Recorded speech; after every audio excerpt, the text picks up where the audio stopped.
Okay, go.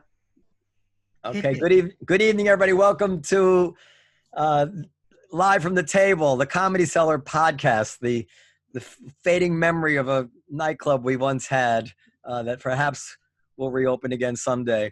I'm here, as always, with former comedian Dan Naturman.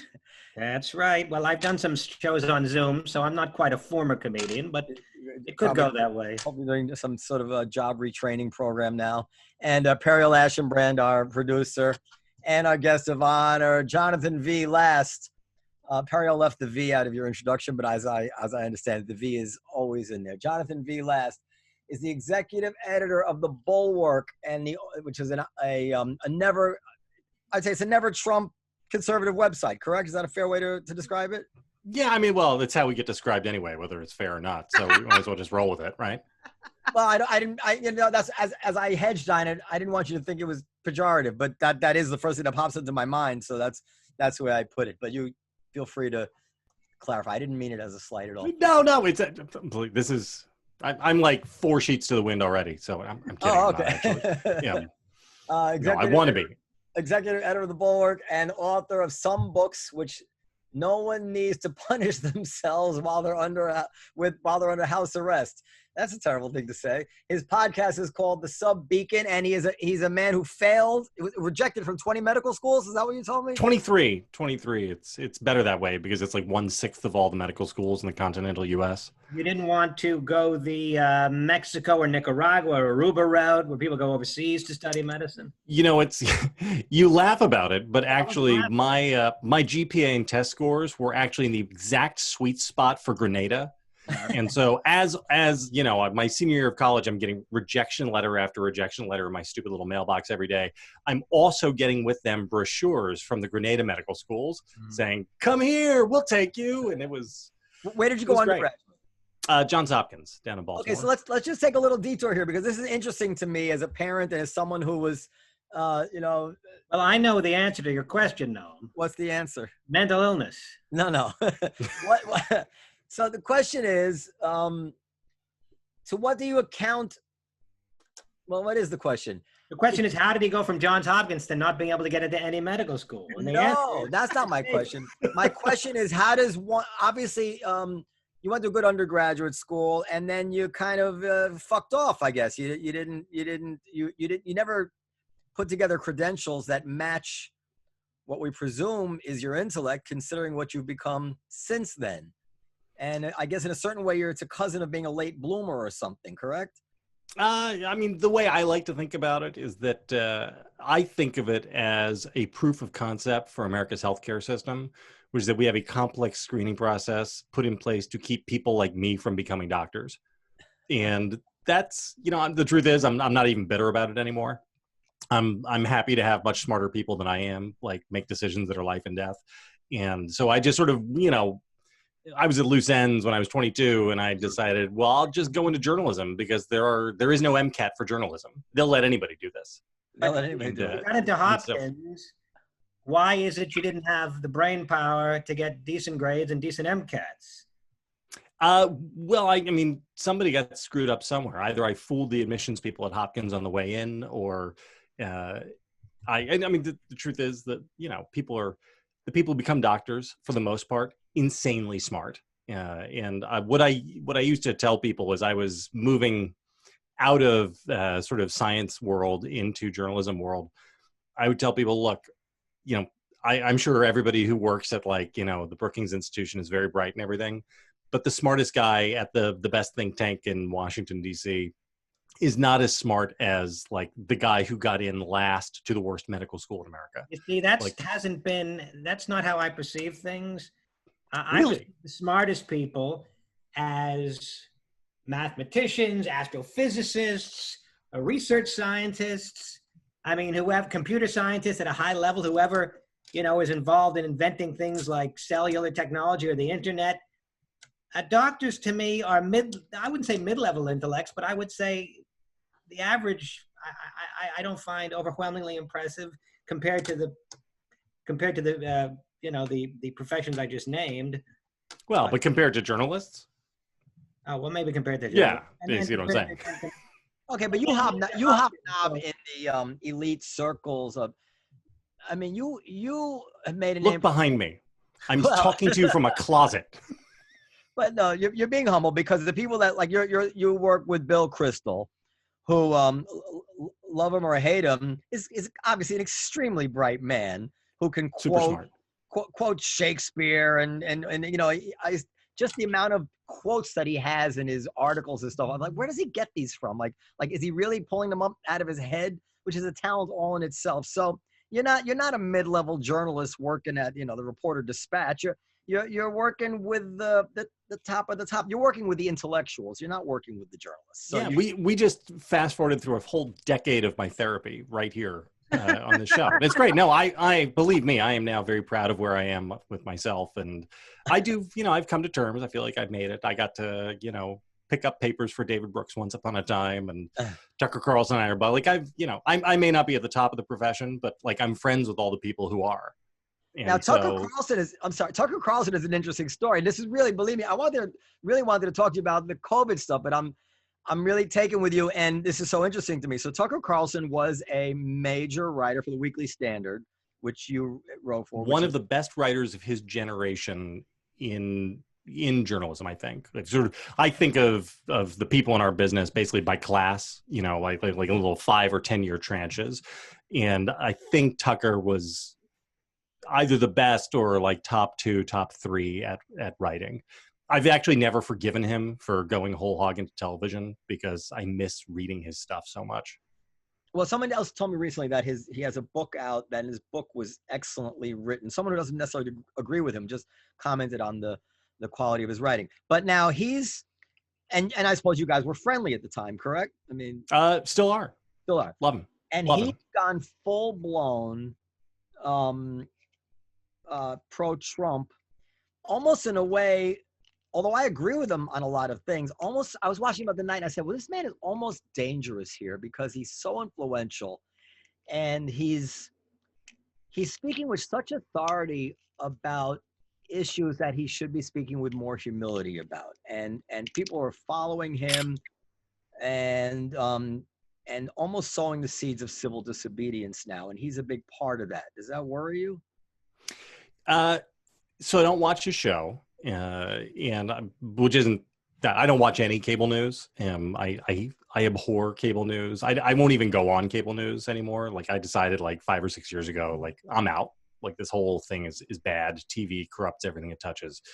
And Tucker's politics are not my politics, but he is a genuinely wonderful, wonderful human being. And he's always been a great friend to me. I think I've always been a good friend to him. Like he's deeply important. I mean, I'm not even kidding when I say we have 4 kids, like in some large part because of like advice Tucker gave me when I was, 30 years old and talking about family life and stuff like this.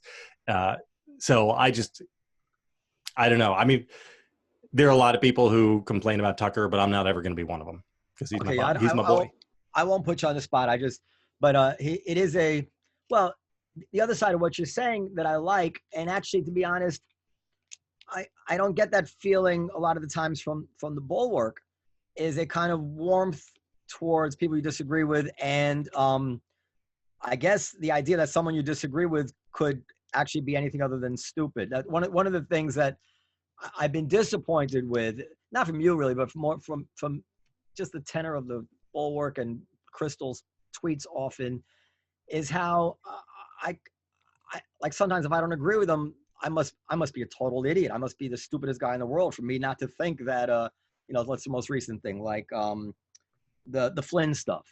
And I'm not a deep stater or anything like that, but yeah, I'm kind of suspicious about writing an email to oneself on the day of the inauguration of the next president and the FBI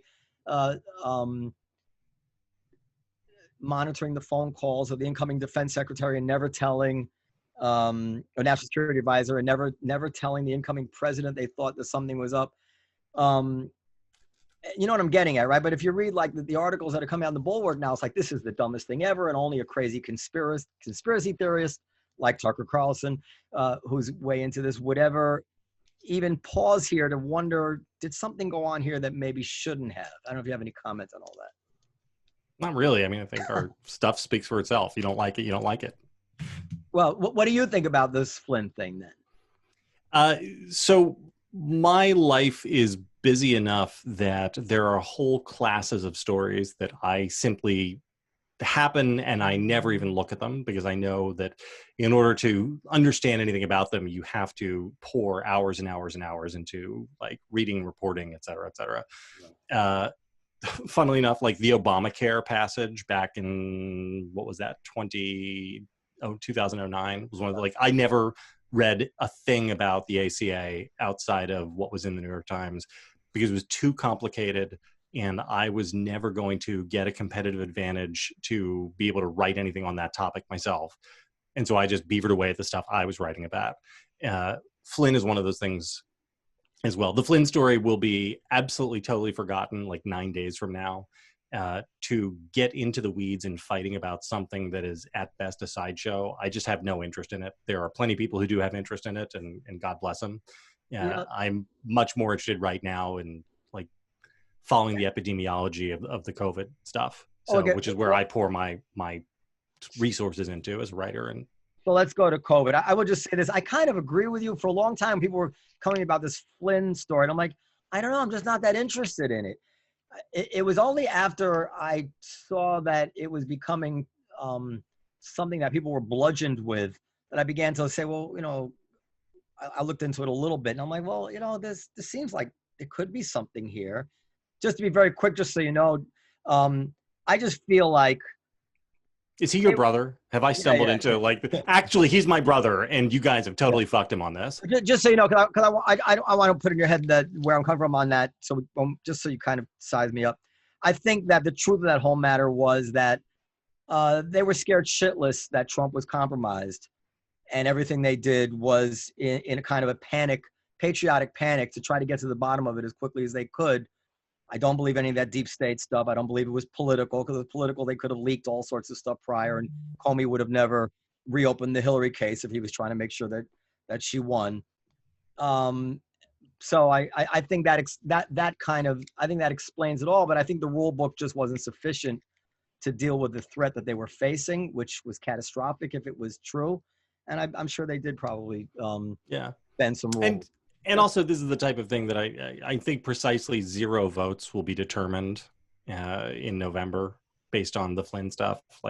So these stories are important in their own, just on the merits, because truth is important. But there's only so many hours in a day, and when you write for a living, like I do, like you got to focus on the stuff where you are actually doing your own writing and reporting. Can I just ask one quick question before we get into COVID? Yeah. It has, because I still am a little bit confused. I would have thought that anybody smart enough to get into Hopkins could have gotten into medical school. Either I'm wrong about that, or, as I stated earlier, you had some sort of mental breakdown in college and weren't able to perform at the level that you performed at in high school. Maybe you were involved with drugs and alcohol. Danny, or I'm just wrong about anybody that's smart enough to get into, or maybe you got into Hopkins because your family had money. Daly Malone already about it wasn't that. I would say, I mean, we could do 15 minutes on medical school admissions if you really care about it. But it actually turns out, so I, as a high school senior, just thought again, anybody who gets into a top 10 undergrad has like a fast pass into medical school. And that's not true. It's something like 10% of, if you are within the universe of pre-meds in your class at any elite university, at best about 10% of you are going to get into medical school. All right. I know that I stand corrected. All right. You wrote an article that seems quaint already. March 30th, which is not that long ago, saying COVID has killed more Americans than 9/11, right? So that's when it was 3,000. Now we're at around 100,000. Is that correct? I don't think we're there yet. But remember, that's just the official number. A year from now, once people have gone through all the actual death certificates and all that, we're going to discover that it's somewhere between 20 and 80% higher than we think right now. So we're at 97,249. If my very simple, very quick Google search didn't get me to read the wrong number. So I know a guy, he got into like the Yukon Night Medical Program. right, Believe me, he was no genius. So looking back on it now, what were the key events? If we could play the whole thing over, starting from the end of February, what could we have done differently, and how big an impact would it have had, in your opinion? I mean, there are a lot of things that could have been done differently. The single biggest was testing. And this is why, I mean, I turn into a crazy person about all this stuff because I happen to know quite a lot about epidemiology. Back when I was undergrad, I spent time working in summers in offices of outcomes management at a couple of different medical schools. The key in infectious diseases when you have an outbreak is you have to have the capacity to test people and test them at really high volumes and with very fast processing times. A test that you send away to a lab and get the results back 2 weeks later is essentially useless. You know, you have to be able to test them on site and get the results right away or the next day. The extent to which the federal government, and you can place, depending on where you want, you could blame the CDC, you could blame the FDA, all of these places fall under the executive branch though. So, you know, the president sits at the head of all of this. And by late January, it seems to me that any semi-competent president would have thought that the only thing in the entire universe that mattered was stockpiling tests. And, you know, having a single standardized test that everybody in America was going to use, and just stockpiling those by the million. And we had nothing like that. The CDC decided they were not going to use tests that were being used in Europe and Asia. They were going to develop their own test. The FDA was not allowing private testing companies to come up with their own. The test the CDC actually made didn't work very well. We didn't have very many of them. And what this meant is, you know, what you want to be doing, you know, the best thing you can do is what they call surveillance, which is when think of it like polling, but for diseases. So you are going in and you are taking samples from giant swaths of the population just randomly to get a sense of what the true level of the bug is. And we should have been doing that by March, and we still aren't doing it, and probably won't even have the capability of doing it until the end of the summer. So stockpiling tests is the single biggest thing. If we had done that, everything would have been different. When you look at the people who sort of do historically the war gaming for outbreaks, one of the things that there was a great piece in the Atlantic about this very early on, and one epidemiologist said, what we never planned for, the variable we never planned for, was that the U.S. government wouldn't bother to stockpile tests. You know, Okay. like we planned for outbreaks. We planned for things like the novel coronavirus. We didn't plan for a government response which refused to do the basic blocking and tackling of disease management. Okay, so let's handle both the political and the practical. So to what extent? So you said the CDC wanted their own test. I can imagine the headlines if Trump had pushed back on that. If Trump defies own CDC about tests, whatever. We don't have any visibility into which part of the CDC wanted it or not. We don't know if this was something from political point. I mean, it is. No, by now probably wouldn't we? We would have leaked. No, we're not going to know any of the real details on this stuff until we're in after action reports, because we're still all in the fog of war. So, right. I mean, I'm sure you saw the Atlantic piece like 3 days ago, how the CDC is actually conflating test reporting. So is like, did you see that 2 days ago? So they are when they're putting out the numbers of tests that they're doing, they're actually conflating the virology reports with the serology reports. So, which is have you ever had it? Do you have the antibodies versus do you have it right now? They're just mixing the numbers together. And I just wanted to, because you had written, I saw stuff up today, and you had written about, you were very on top of this Ebola thing.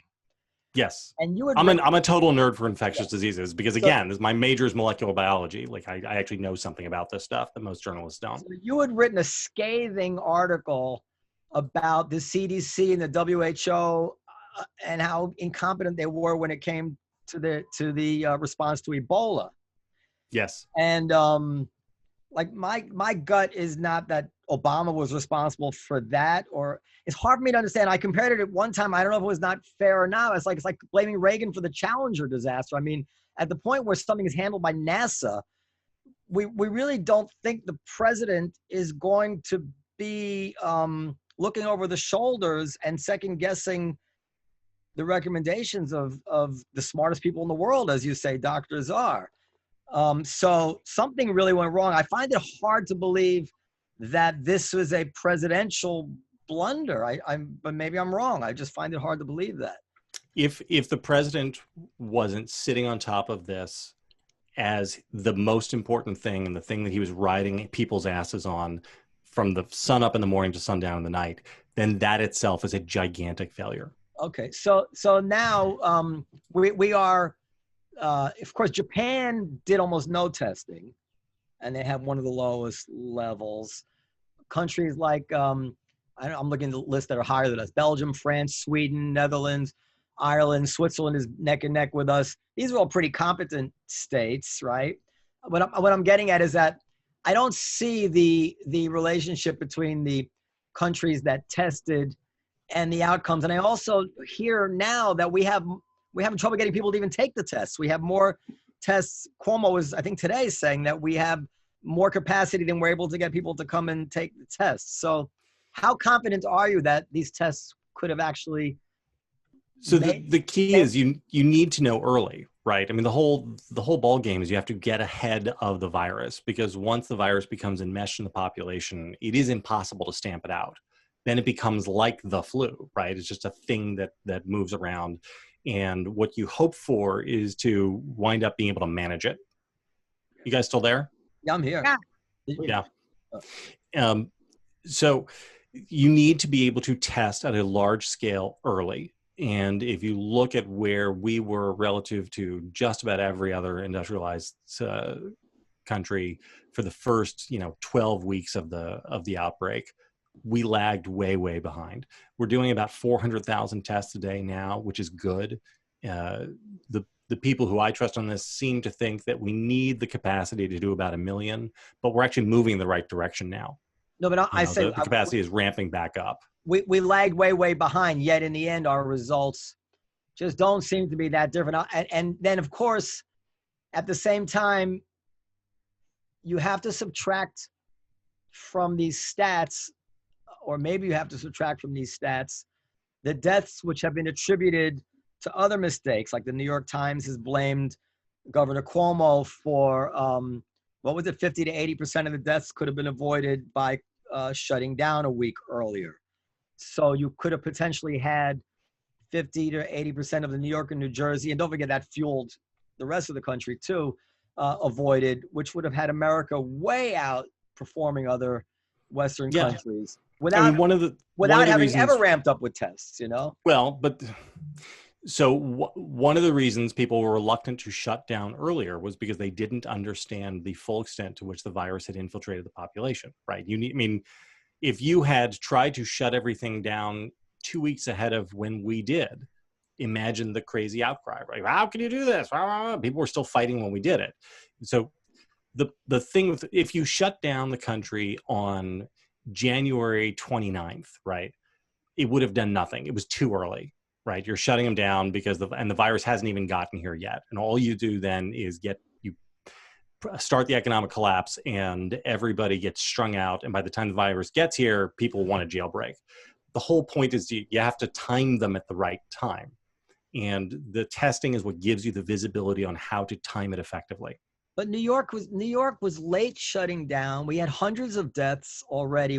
Ohio shut down before us when they had 15 as opposed to our hundreds. San Francisco was shutting down. We saw what was going on in Wuhan. We saw what was going on in Italy. I was screaming and fighting with my local school boards to shut the school down. Yeah. I was fighting with my lawyers that I should be able to shut my business down earlier. They weren't just, they could extrapolate some level of the virus based on the data they have. We're having X number of deaths. We know from China, we know from the countries that do test how much virus we must have out there in order to generate 300 deaths. So I don't see the excuse. They needed to actually have the tests to show them what they could calculate without the tests. They had the deaths.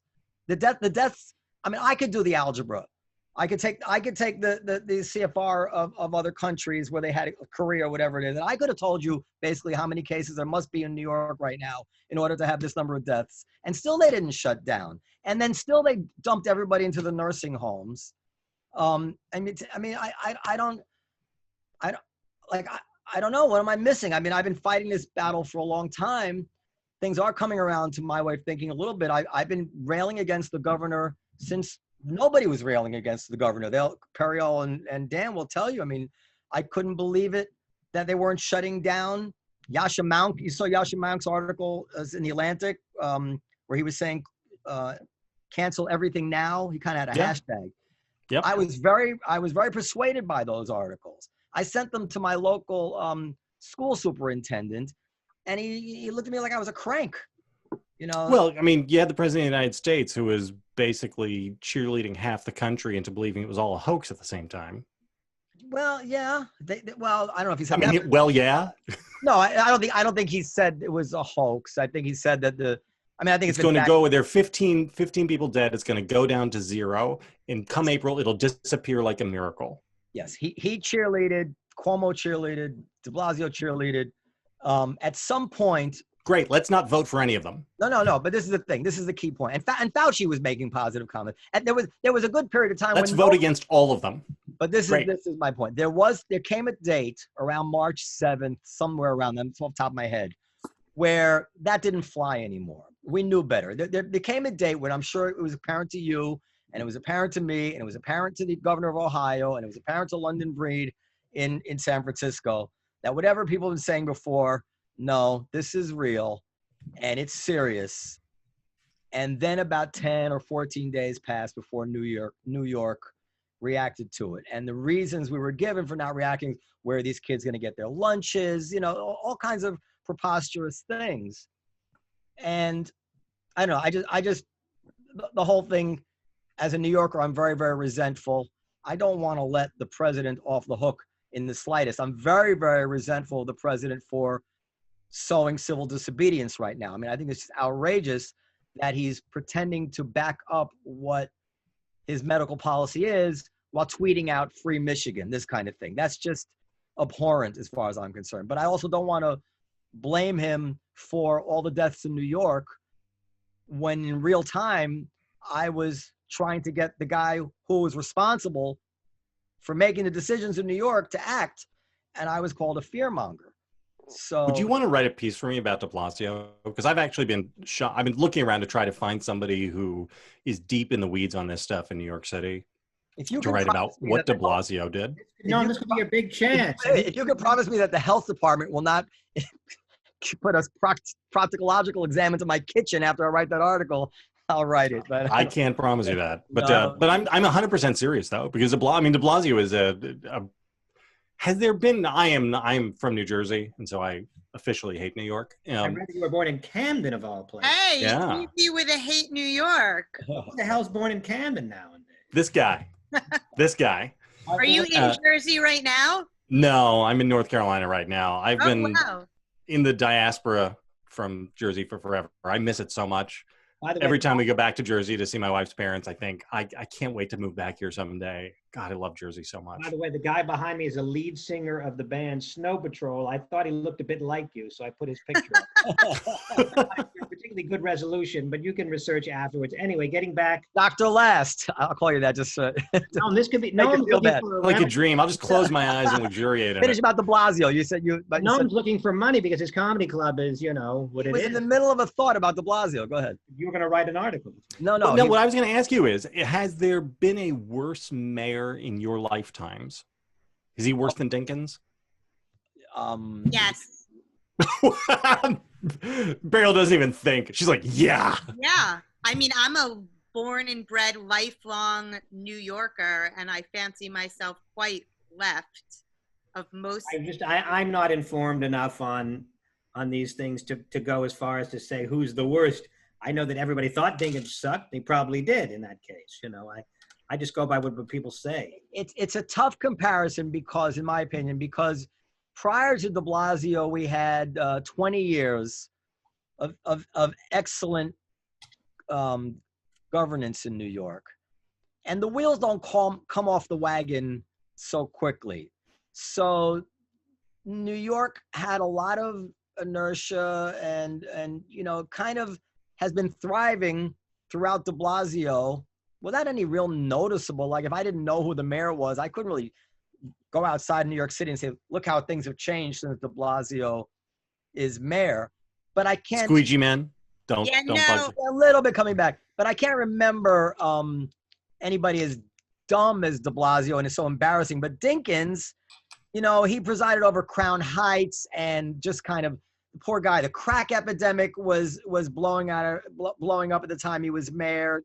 To what extent he could have done something, I don't know. New York, I guess what I'm saying is that New York was much worse to live in under Dinkins. Oh, sure. No, New York was worse in the 70s, right? Much in the worse. 80s. And de Blasio, New York's been quite pleasant under de Blasio. No, it hasn't. Right. We argue about this all the time because I'm the one riding. I've been riding around the subway since I was 14 years old, and I can tell you that I have not seen things this bad in a very long time. Oh, she would know. I wouldn't take the subway, but yeah, you're probably. He wouldn't dare step foot on the subway. Who are the other candidates? I take the subway quite a bit and have not noticed any deterioration in the subway. At least that's what I've noticed. But I take certain subway lines that that maybe are not as affected as the ones that you take. You don't see homeless people everywhere, shuttered storefronts. I mean, isn't this I'm talking about the subway shuttered? I'm talking about all of New York City under de Blasio. Well, I don't know if you can blame him for shuttered storefronts. Anyway, well, I don't like the mayor. He handled this crisis terribly. And yes, although I was going to the gym on like March 15th. That was amazing, wasn't it? It's stunning. It's stunning. Well, then he was like, "Oh, I just wanted to say goodbye to my workout buddies. Send him a text." And that's kind of my point. Like by the time he did that, whatever anybody had told us about, don't worry about this. This was old news already. We knew this was something to worry about, and I don't know what the consequences were. But on the other hand, I have to say, the buck stops with the governor more than the mayor in a place like New York, and there's been a hands-off on Cuomo. I mean, this nursing home thing, I've been Googling around, and I don't want to, I shouldn't say, I mean, I will put you on the spot a little bit, but that's not the point of this. But even in the Bulwark, they haven't complained about Cuomo and this nursing home thing. And want to write a piece for me about it? No. He doesn't have a health department to send after you. Oh, maybe I would. But I mean, I don't have the expertise to write it, but I'm just like, he told the nursing homes they couldn't turn away anybody that had COVID. And you would think, now maybe he has a good answer to that. Honestly, sometimes when the press doesn't ask tough questions, they're not doing the candidate or the leader any favors, because sometimes the tough questions expose, I mean, it's like a fastball over the plate. So maybe he does have an answer and I'm being unfair to him, but they don't ask him about it. They do not ask him about it. And thousands have died. Jonathan, when you say write a piece for you, you mean on your blog? No, in the Bulwark, or your blog, I don't know. In the Bulwark, I mean? Yeah. And does that pay anything? What are you, his agent now? Well, Noam doesn't We'll talk about that offline. We have different fees for different tiers of writers, and I don't want care if I get paid. Noam could become a journalist. This could be your way to make money in whilst the club is not operating. I will tell you this, when the ventilator crisis appeared to be happening, and you remember what I did? I started doing a lot of research on ventilators, and I sent a deep dive on ventilators very, very early on. And I remember saying, and I wrote to my friends, you know what? From what I can tell, once you get on a ventilator, you're probably going to die anyway. They had sold this ventilator issue to us like this was going to be the difference between life and death. And actually, I was early to saying it doesn't look like it would save many lives. And I feel like they free up pretty quickly because people die pretty quickly on them. And sure enough, that, by the way, I was ready to blame Trump on. not just for the fact that they didn't stock up on ventilators, which is a common sense kind of thing that you wouldn't need a doctor to do, but also that nobody checked the surplus to make sure they were in good working order. Because apparently when they first started pulling these things out, they had cobwebs all over them. Nobody had even gone to do a diagnostic on them. But with Trump's dumb luck, we didn't need the ventilators, right? So isn't it the case that they're also saying that maybe ventilators killed people in certain cases? They have said you'd be better off flipping them on their stomach. Jesus Christ. Why are you saying Jesus Christ? It's just such a horrible image. You're right. I mean, you're right. That is true. I just read I don't know why you consider that a horrible image. I wasn't quoting a chapter from your last book. Nice pornography. So let's get to the last thing. We are big, at least I say we. I think I've convinced my co-host that masks are a huge part of this solution here. I believe much more than testing, masks are the only way out of this. I'm not even sure you can get people to go get tested or what you can do with the information once they are tested. But I feel like if everybody would wear a mask, there's data that says we could bring the R0 below 1 and ride this out until there's a vaccine. And it doesn't seem like it's a lot to ask. What are your thoughts on that, Mr. Last? So I've written about this a lot. So there is some dispute in literature about how effective masks are in stopping spread. You know, is it 20%? Is it 80%? Is it 85%? There is no dispute, though, that it is something, right? And so when you're fighting infectious disease, any place where you have low-hanging fruit like that is essentially free in terms of how, you know, what it A, costs to do, and B, what it means in terms of modifying people's behavior. You just take it and bank it, right? I mean, you know, if it was 10%, we would take it and bank it and say, great. And the weirdness of people on the mask stuff is, again, this is a total Trumpian thing. Totally. If Trump had on day one said, everybody should be wearing the masks, then there would be no counter movement, right? I mean, the people who are now all dug in on, I will not wear that slave mask, none of them would do this because they're all Trump cultists anyway, and they'll do whatever he tells them to do. It's insane. And by the same token, though, there's a little bit, there are limits to this. And one of the things I try to talk about is, you know, you're never going to bring things to 100%, right? You can't stop transmission 100%. What you want to do is you want to bank all of the low-hanging fruit and then see for the next marginal gains, how much of a pain in the ass do you have to be with people? And so, like, you know, when you're driving in a car by yourself, you don't need to wear a mask. If you are standing 6 feet away from your neighbor and chit-chatting for a minute and a half, you don't need to wear a mask. If you are out running down a path, you are not going to get somebody, because there are, you know, so you need an infectious dose of the virus particles. These things disperse reasonably quickly when you're outdoors, et cetera, et cetera. The truth is, even in a store, that's a much closer case. You know, that's an edge case. I can see arguments both ways. But for everyday stuff, if you are at an office, if you're in an elevator, if you are going someplace with a waiting room, you know, any place where you're going to be face to face with people, it's crazy not to wear them. And where I sort of come down is like, you know, so when you go to the grocery store, you should wear it, because even if it's not doing anything, you do want to be encouraging others to view this as not a crazy thing that only weirdos do. Yeah, well, I take it even further than you. And maybe this is because of my experience as a business owner and informs this in some way. They need to start, in my opinion, by saying everybody wears a mask when they leave the house. Everybody. I mean, everybody outside, in the park, whatever it is. And then they need to wait 2 or 3 weeks and see how that works. And if the results are promising, then they can one by one start reducing the areas, you know, using common sense, where people have to wear masks until they find where they've gone far enough. And I think trial and error is. What do you make of the anti-mask movement? Because it's a real thing. That's not a huge thing. It seems to be about 30% of the country. It's not 60%. It's not even 50%. It's like 20 to 30% of the country. I will go with you that Trump. No, I'm not going to say that Trump should have known everybody should wear a mask back when the CDC and WHO were telling us not to wear masks. But I'm saying now. Like 3 weeks ago. Yeah. If the president had said, you know what, we should all be wearing masks. Well, it's do you think things would be different?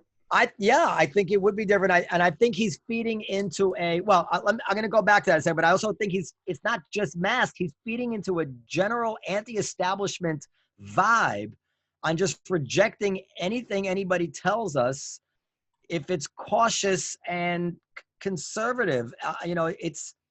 But I will say this. I also understand that for much of the country where they really don't have very many cases and it's never really gotten a foothold, it may be overkill. I'm not here to tell you North Dakota needs to all go around in masks, or Maine. I am here to tell you that New York and New Jersey, it can't just be a strong recommendation from the governor. He's got to give everybody $1,000 fine. And you know what? After this is all over, he can give amnesty on those fines if he wants to. I don't, but he has to do something to make people understand that we're going to treat this at least as serious as pissing on the street or as reckless driving. And right now, for whatever reason, he doesn't want to pull that trigger. And I don't think he's getting it from Trump, so it's a pox on all their fucking houses. It's infuriating. So after 9/11, everything changed with regard to hardening of security everywhere, right? I mean, if you went to a minor league baseball game in Ohio, there was somebody out there probing your bag, right? If you got on an airplane in Idaho, you had to go through TSA. And even though people out in Dubuque did not, no terrorists flew planes into their buildings, they did not say this thing isn't real because I didn't see it. They didn't say this is all a bunch of hoax. This is all big. This is different. And what is different about it? Except that the scale is much larger. We're now like 30x what 9/11 was.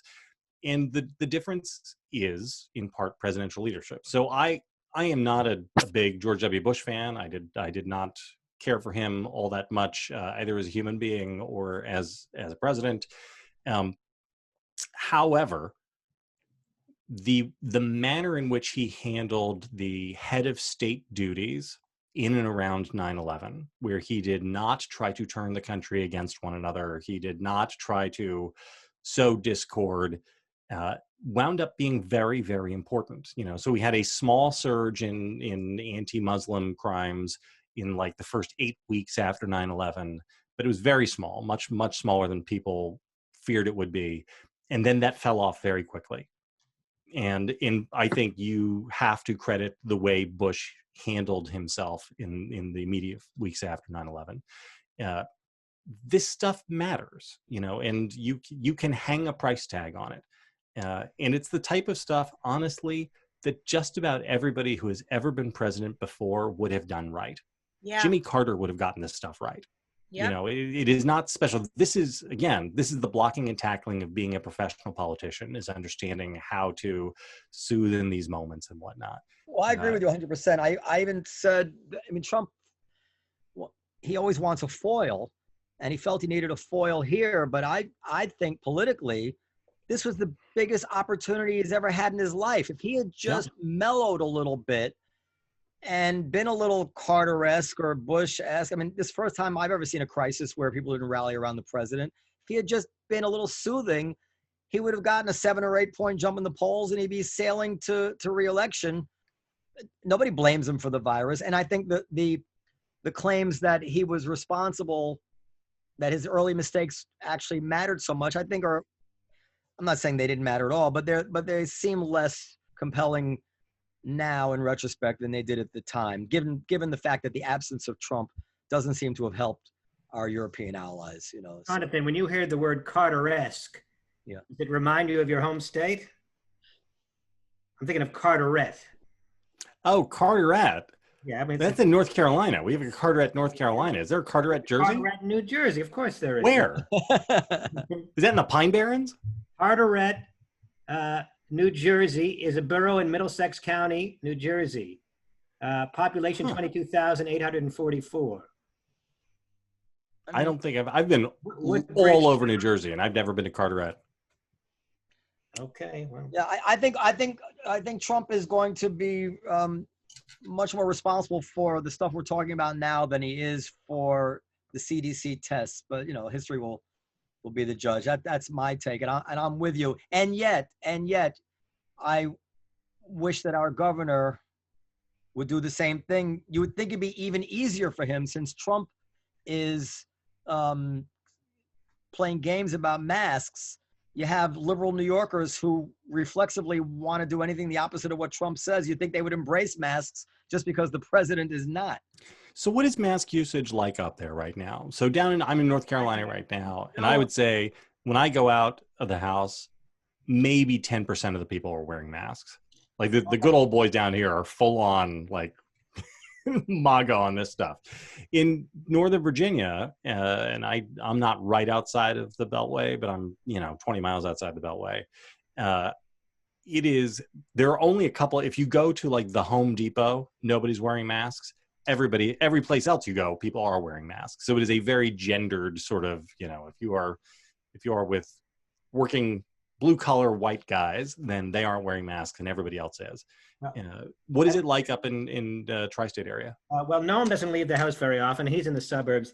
And so he doesn't, you leave the house, there's nobody there anyway. I live in New York. I would say the mask wearing percentage is hovering at around 85 to 90%. I'd say it's very high. That's in your Upper East Side neighborhood. Upper East Side neighborhood, but people do take it seriously. And in fact, you're not allowed into stores without a mask, generally. Most stores have signs. If you want to go into, for example, the Gristides on 2nd Avenue or the Citarellas or Agata Valentinas or whatever, they have a limited number of people that are allowed in at one time. So there's a line on the street. And when once somebody comes out, they allow somebody in. For every person that comes out, they allow somebody in to keep the numbers at some limited number. Periel, what's your experience? I was on 42nd Street by Port Authority the other day, and I saw a very decent number of people in masks, but then I also saw a bunch of homeless people not wearing masks at all gather. Homeless people. What? I don't think we should be counting homeless people. Why? They're everywhere. Well, but they're not being defiant. I mean, they're. No, but they're still not wearing masks and they're still gathering in groups. So when I hear a lot of stories about people coming into areas where people are not wearing masks. Harry was complaining about it. When I drove into the city a few weeks ago, I noticed people wearing it on half their face. Yes. But that's like not wearing a mask at all. Yeah. Or with their nose over top of it. Yeah. Yes. But I was downtown. But the nose. But I'll bring this up. I brought this up. It's this graphic from this mask study that came out, and then a few. What are you drinking, Jonathan? Is that a red wine? This is the Costco Kirkland House brand sangria, which they sell in a 1.75 liter bottle for $6. Amazing. Only the best. You've come a long way since Camden, I'll say that. Have I, though? So this mask graphic, and there's also Vanity Fair did this article recently that if 80% of people wore masks, we could overcome the virus. It's this area up here. The blue is where the R naught turns and goes below 1, and it requires a high level of compliance. It requires 80% or above compliance. It doesn't require the best masks in the world, interestingly, but it really requires compliance, which is a high compliance, which is why I think that, we should get serious about this. Everybody wears a mask. I have a question regarding the nose issue. Yeah. If masks are seen as, and this was the discussion we had the other night with those two guys, that guy with that crazy Scouser accent from the north of England and the Hong Kong guy. They said that the main reason you wear a mask is not to protect yourself, but to protect others. If that's the case, then a mask below the nose, I think, would do the job because you transmit it from spittle from your mouth. It can get into your nose, but I don't know that it can be projected from your nose. Okay, but Dan, our guest told us, we had the mask expert on a couple days ago. He told us that the N95 protects others and the cloth protects yourself, and the cloth mask protects others. But I'm not sure that we discussed whether wearing it above the nose or over the nose. made a significant difference in transmission. I'm making the supposition that it does not, but of course I could be wrong. Could be right. But And Miss, I don't know if you saw this, but I'm just gonna show it to you, so you should look it up because it didn't get that much attention. It's a really interesting article. Why is my screen like that? Really interesting article with the Tony Blair Institute for Global Change. I'd never heard of it, but you, in your intellectual circles, you probably know about that.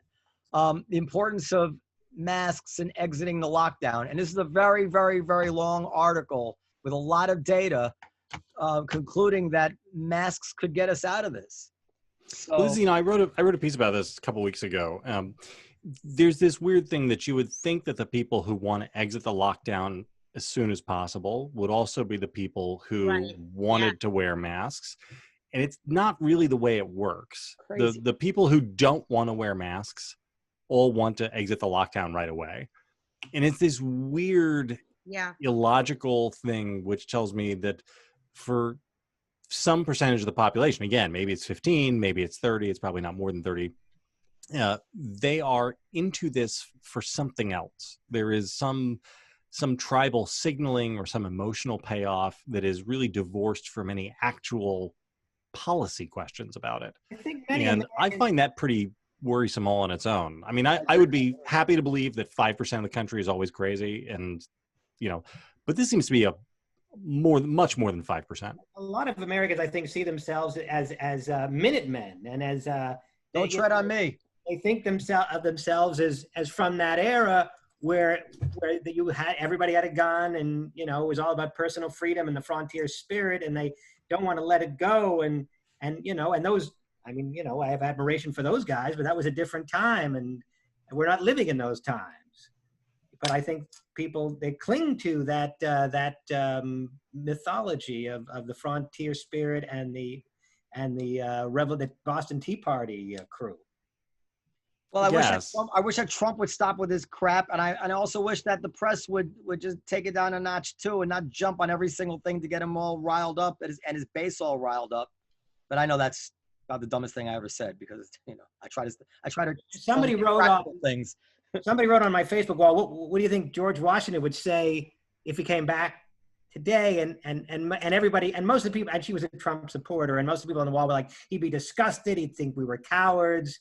He would be disgusted at how this country has become a nanny state and this and that. And I was the only person in dissent who said, I think he'd be pleasantly surprised we're still here after 200 years. And I think, he reasonable. He would understand that times have changed, and I think be relatively pleased at how we've adapted to the future. Of course, I don't know. Well, Dan, if you vote for Trump, you ain't Jewish. Well, that's not true, because a lot of Jews vote for Trump. I'm kidding. I was trying to do some callback to that Biden thing. All right, I think we can wrap it up. Do you have any comments? Anybody have any comments on the Biden thing, the "you ain't black" thing? What was he thinking? Trump is selling shirts that say that, right? You ain't black? Yeah. I mean, if that doesn't show you the low level of just where he is willing to sink. Nobody else wants to weigh in on what George Washington might say. I agree with you. I agree. I'm sorry that I don't know what missed the last thing. I agree with you. No, I think Washington was an incredibly practical guy. I think he and all of the founders would be thrilled that 2 centuries later, the Republic is still here, no matter how much it has changed. But, it's weird that they fixate on the idea that it would be masks that bother them about the nanny state, not Social Security. Right. That's what Washington, the founder, John Jay, would be like, holy crap, you guys are wearing masks. They wouldn't care about the fact that, you're taking 35% of people's income in order to prop up senior citizens who don't work. Yeah, that's right. And you're actually right. All Trump needs to do is really explain to those knuckleheads the data on masks, and then they would compliantly wear the masks. But he won't. Or you could just tell them to do it. He didn't have to explain anything, right? This is what cult of personalities are like. He doesn't even wear one, though. You don't even see him wearing one. Yeah, we got a photo of one. When he went to the Ford plant. I saw that. Yeah, I actually had hoped that would be a good thing that would help spur compliance, but so that's a perfect example. So he doesn't wear one. It's infuriating, and neither does Cuomo. And people don't talk about that. I don't get it. It's like they should both be wearing masks. Why is Trump the villain and Cuomo is not when they're doing exactly the same thing. I don't know that they're doing exactly the same thing. Well, I haven't seen Cuomo wearing a mask. Anyway. You know why. You've said it many, many times. He's got good bedside manner. He's Yeah, I know, but it's frustrating. It's frustrating to me because they should both be getting it the same. You know, I don't think that's true. I don't think they both should be getting it the same. I think Cuomo's actually trying to do good. I mean, I'm not saying he didn't fuck up. The president's trying to do good too. Everybody's trying to do good. No, Trump is not trying to do good. I don't think he's perceived as trying to do good. I think he's perceived as trying to. In the end, Trump glory to himself, whether that's right or wrong. In the end, I believe Trump is mouthed off irresponsibly, and in the end did exactly what Birx and Fauci told him to do. I don't think in the end he's done anything outside of what Fauci and Birx are not infallible, and they may have made mistakes too. But I feel like, especially with doctors, they would not cover for him if they thought he was making decisions that were going to lead to people's deaths. I mean, if they were to do that, they would be worthy of a lot of derision. I mean, they would be complicit in death. And I just can't believe that somebody like Fauci would do that. So I have to believe that in the end, Trump is doing what Fauci tells him to do, while at the same time telegraphing to his base, I don't really believe this stuff. Go ahead and fight it. Free Michigan, blah, blah, blah. So that's, And that's criminal. Yeah, well, it's terrible. It's terrible. It's terrible. All right. Mr. Last, you've been an awesome guest. I didn't realize you were such a funny guy and entertaining. You're a character. You should be on TV. How come you're not on TV? Thank you. I told you I stopped doing TV like 5 or 6 years ago because I hated it. And I do feel like TV destroys everything it touches. So yeah, as does Twitter. So I don't do those things. You should do something on television. It's a new world now. Go ahead, Dan. I'm wondering very quickly, as a high school student, what you want to know what my SATs are? Is it you just want to keep picking at my scabs here? Get that. We're getting away from that. I just was wondering with regard to your last name, whether people said like, God forbid you finished a race in last place and they say, oh, Jonathan B. Last. I was captain of the cross country team and I ran track in high school, and Coach Brudnicki, when because I was a very middle of the pack runner, distance runner. I was I was a reasonably good athlete, but not a great runner. And I won at some spring track meet, I won the 800 in one. And Coach Brudnicki brought in the local paper and went around the entire high school the next day. And the last shall be first. Last one. I was just like, Jesus, Coach. I thought I had moved past this in third grade. School paper, though. No. Do you want to? Here's the best of all. Do you have 10 seconds for my? Yeah, we love these stories. Go ahead. So I show up at Johns Hopkins, and it's move-in day for freshmen, and I go up to the little, I don't know, she's probably a sophomore, a junior girl. To me, of course, she looked like she was 40, because her senses of age are so messed up. So I go up and, to check into my dorm and get keys. And she says, can I have your last name? And I say Last. And she looks at me and she goes, oh, that's right. Yeah, I need your last name, because there are probably a whole bunch of people in your freshman class that have the same first name as you. And I was just like, fuck you, eat shit and die. That was the only time I've ever really been angry. It was because it was such a weird, condescending thing from this. Oh God, it's so funny. I'm joking. No, she thought you were asking, or she was kidding. No, she was 1000% serious. Okay. It was like that sort of, the condescending, because she's 2 years older than I am. Okay. You guys remember this, right? Like when you're 18 and somebody who's 20 is just like, I'll pat you on the head. People, There's a Monty Python routine. I don't like somebody goes in, has his last name is Smoke Too Much, and he has to play it. He's like, best better cut down then, and he starts laughing. He's never heard it before. Do you know this bit? It reminds me very much like carrying around a name that everybody makes fun of. I gave my 2-year-old, his middle name is Flash, like the superhero, because his name is Benjamin Dworman, and I wanted his initials to be BFD, like big fucking deal. And all the F names are horrible.